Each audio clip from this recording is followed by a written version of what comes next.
Crisis or opportunity? Does one man's strategic confidence amidst vulnerability give rise to a new era of negotiations? This is the question that arises from Russian President Vladimir Putin's recent interview with Tucker Carlson. The interview brought to light Putin's belief in his finest hour, amidst Ukraine's battlefield struggles, the stalling of additional military aid in the U.S. Congress, and the rise of Kremlin-friendly politicians on both sides of the Atlantic. Notably absent from the conversation was any mention of the Republican presidential frontrunner, a frequent subject of Carlson's praise. Putin, according to Tatiana Stanovaya, a senior fellow at the Carnegie Russia-Eurasia Center, is aiming for a peace deal in Ukraine that solidifies Russia's control over captured territories and installs a sympathetic government in Kiev. To achieve this, Putin believes he needs the United States to pressure Ukraine into negotiating an end to the conflict rather than resisting Russia's invasion. Stanovaya remarked, he believes that he now has a window of opportunity.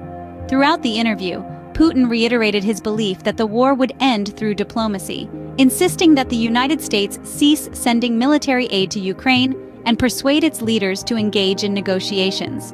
However, the effectiveness of Putin's message with American audiences remains uncertain. Many viewers found themselves grappling with the extensive historical exposition at the start of the interview, which offered little new insight beyond Putin's typical rhetoric.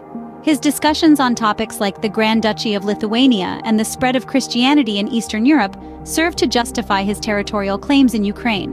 Nina L. Khrushcheva, a professor at the New School and great-granddaughter of Nikita S. Khrushchev, offered her perspective, saying, "He didn't say anything new."